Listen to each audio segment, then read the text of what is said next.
Welcome to Loup TV. I'm Gene along with Doug for Tuesday, March 15th. Our 4 topics today are price increase with Tesla. Second is Grand Theft Auto inching towards its massive upgrade. Third is the potential creation of a privacy State Department. And last, good news for Amazon related to MGM out of Europe. And we'll go back to the top is that Tesla has raised its price of its vehicles on largely between 5 and 10%. That does follow a 1%, a 1.5% price increase on some of the long range models a week ago. I had this, as I read the news, I had this kind of feeling, this sinking feeling of going and wanting to book an airline ticket saying, let me just hold off. I got other things to do. And then you come back a day later and they're 5 or 10% more. That never feels good. I feel bad for those people that were right on the buy button and held off here. One of the reasons that they said is the cost of nickel, the component cost increases. As a reminder, is that the average price of a new car in the US before the pandemic was right around $36,000 and has risen to the low $40,000 recently. Hard to believe those numbers. They are representative of not only inflation, but cars in particular have seen more of a spike here. And the question, Doug, is related to, as we think about price increases and think about the adoption curve related to EVs, I suspect that gas-powered cars don't have a nickel component to it, quite like electrics do. I feel strongly about that. So they're not going to have probably that same 5 to 10% lift. And, as you think about kind of, pushing the curve, Tesla's wanted to move prices down. They want to try to grow their market share, maintain their market share, continue their cost price performance advantage over some of the competitors. And so how should we think about adoption of EVs when we start to see some of these elements having an impact on pricing, a measurable impact on pricing? It'll change it all that much, at least over the nearer term. I think you were seeing it even with Rivian. I mean, Rivian and their poorly executed price increase issue that they went through a couple of weeks ago. I think that all of these suppliers are feeling some of the pressure of the commodity prices that just don't seem to be letting up. And so I think there's two lessons from this. One is that it's a good reminder that EVs are not entirely immune to changes in commodity prices.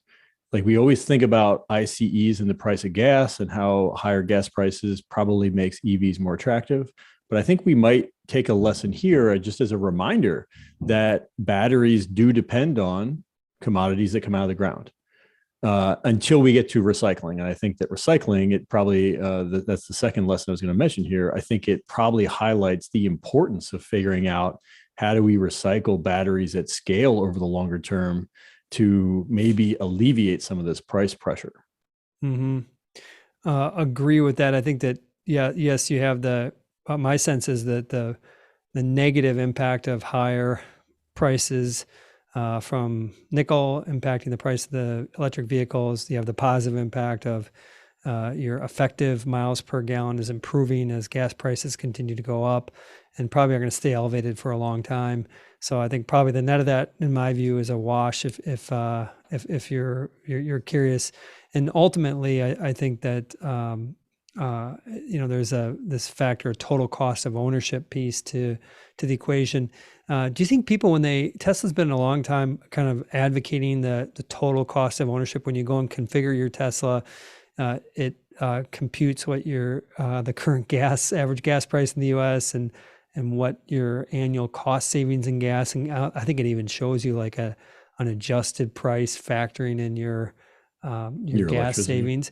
Do you think do they think about the total cost of ownership when they think about an EV, or do you think it's such a big number that they're just focused on what the headline number is? I think some people focus on it. I don't know that it's probably widespread. I don't know that it's consensus to think of it that way. I think people still, in many cases, think about vehicle in terms of brand, in terms of utility. What can I get from the vehicle? Can it do what I want it to do? I think those are probably still more important factors than the gas versus EV cost savings. The other thing, though, I think that we should highlight here in terms of prices going up, to your point earlier about Tesla wanting to try to bring prices down, it's usually rare that prices for some product increases and then eventually come back down. In other words, when companies increase prices, it's very rare that in the future they go back and say, "Oh, we're actually going to cut the price for this product," outside of really drastic changes in demand, like we saw with Peloton. And so, I kind of have a question around that, which is now that Tesla has increased prices, even though they have this long-term view of trying to bring prices down, do you think that they actually try to reverse course eventually if they can reduce the cost of some of these commodities that they use to build the vehicles? The answer is yes and yes. Yes, I agree with your theme that once prices go up, they rarely come down. And separately is I do believe that Tesla's going to want to try to push pricing down. We have seen them do both price increases and price decreases. They've kind of played both sides of it. And I think at the end of the day is that Elon is there to try to win. And I think that if they're seeing enough demand where they can't keep up they can't keep supply up with demand, they're not going to lower price. But if they start to as they start to ramp production with Giga Berlin and Austin, then I think there's an opportunity for them to be lowering their price. If I was going to put it together, best guess 2 years from now, I think probably prices go up in the next 2 years and then probably come back down. I'll get final word on our A topic and move to our next topic, which is Grand Theft Auto. Of course, this is one of the longest standing games in terms of when the last full release. Remind me when the last full release was. It 6 or 8 years ago? 2013, almost 9 years nine. ago, coming Yeah. on 9 years ago. Hard to believe. And our background in knowing and covering product cycle companies, you think about like Adobe and some of their product cycle. This is before they were more of a SaaS business. Same with Autodesk. It was pretty easy. You just you would own these companies on the blow up when their old product cycle was starting to get long in the tooth. And then you would, when that blow up, everybody's heading to the exits, you buy the stock. And then undoubtedly euphoria starts to build in the months to come in anticipation of the next upgrade. But usually those companies will come out with upgrades every 2 and 3 years, in the iPhone case every year. In the case of Grand Theft Auto, this has just been a long time, and it's still not going to be 2024 or 2025. So is the news today that they have, how would you describe it's not really news, but it's news in their world, what they're doing to the game today, and how does that play into the bigger topic of, does it mean we're going to have a Nirvana release of GTA in 2024, or is it going to get kind of fractionalized in the years to come and with a lot of little upgrades? They basically upgraded the game to, I would say, perform better with some of the more modern consoles. So it's a basic upgrade. I think if you play GTA on PlayStation 5 or something like that, you'll have a marginally better experience. And they've sold 160 million copies, more than 160 million copies of this game so far. It's one of the top selling games in history, kind of speaking to its longevity. Like as an individual title, it's incredible. A lot of ongoing series, where you talk about some of these product upgrades, haven't even sold as many. I think as a comparison, Assassin's Creed, the entirety of the series, which usually they put one out every couple of years, that sold like 150 million copies, the entire series, versus just GTA 5 as one game. And so I think that it does speak to how impressive the longevity has been. It does speak also to the fact that they have been doing some modest upgrades, like iPhone S series kind of upgrades, where they've added content, they've added some new experiences every few years. So they kind of refresh the title and keep people playing it. But to answer your question about the next release, the company, and in particular Rockstar, said that they're working on the next version. And so we know that they're working on it. Mm-hmm. Whether that comes in 24 or 25 or later, who knows? The timing is totally unpredictable. And I don't think that this update tells us anything related to that timeline, because they've been consistent about kind of updating, and they've talked about this update in the past. But this is going to be, when we think about it, that big release, it's going to be something that's noteworthy. It will be noteworthy. It'll be one of the biggest game releases in history, in my view. Yes, and if it's successful, I mean, Mhm. it could be one of the biggest launches in gaming history. So it's certainly noteworthy, but it's also really hard to predict the timing. And in particular, I think what we've seen over the past couple of years is a lot of these really big title launches, like Halo Infinite, for example, were delayed. Now they tried to work through COVID. That's really difficult, kind of building a game and launching a game when everybody's working from home, and we've gotten past that.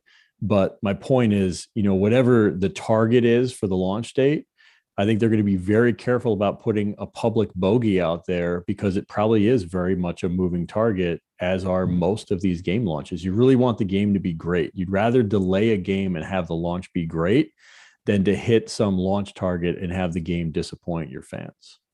Makes a ton of sense. Next topic, this concept, it's not official, but a privacy State Department. So this would be at the national level. There's some rumors around that going on right now. My question is this: do you think Twitter and Facebook, do they want a privacy State Department? Because they got, remember Zuckerberg in Capitol Hill asking for better rules where he could kind of anchor back to. Do they want that, or is this something that they would see as a threat to them? I think that they are more, and Zuckerberg in particular, I think has been vocal about the idea of not wanting to be the arbiter of truth. I mean, it's really an impossible position to be in particularly in our political climate, deciding what is and isn't true, what should and shouldn't be said on platforms, as we've talked about a lot here. And so I think that they're probably more interested in having the government give them more, perhaps, guidance or maybe a consistent global policy, global being domestic, policy around what should and shouldn't be able to be said on their platforms. I don't know if they're as interested in having sort of a data overlord telling them how they can and can't use their data that they collect, though.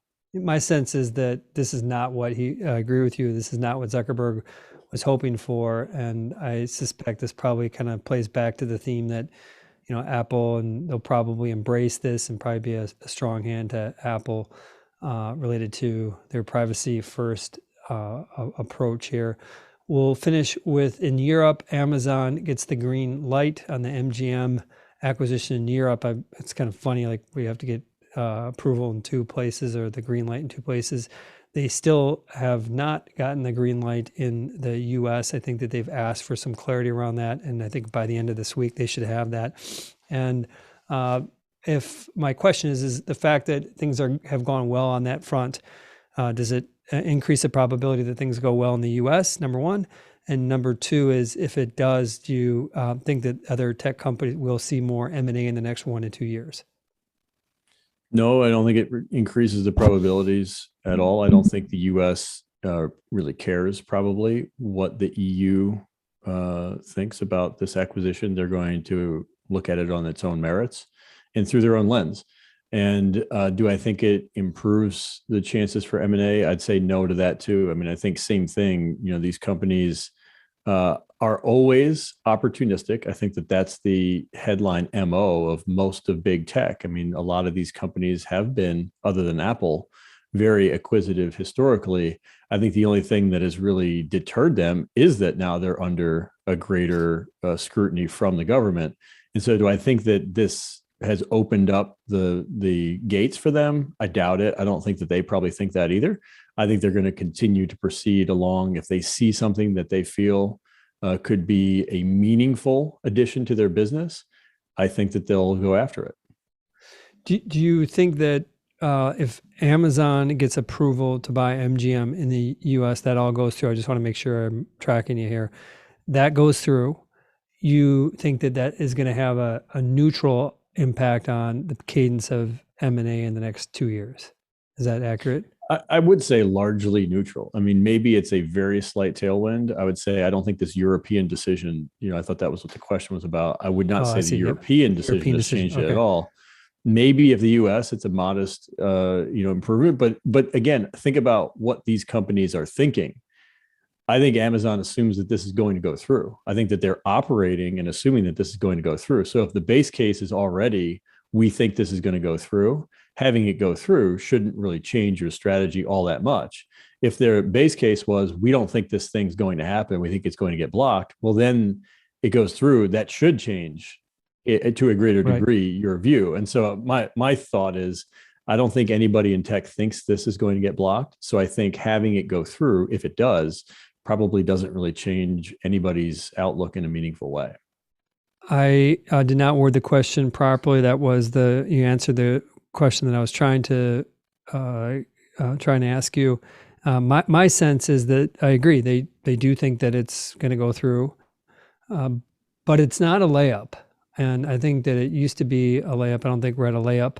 And so I do believe that there will be kind of a relief. I would suspect that it will have a modest boost to the morale of M&A departments if and when this goes through. We're going to leave it there. Tomorrow's a big day. I guess that puts us today on the eve, happy eve of the rate increase. And as you like to say, Doug, it's just not always about the rate increase. In Doug's language, happy eve of balance sheet reduction. In my case, happy rate hike. We're going to have more tomorrow on that. On behalf of Doug, Gene, and Loup TV, bye for now.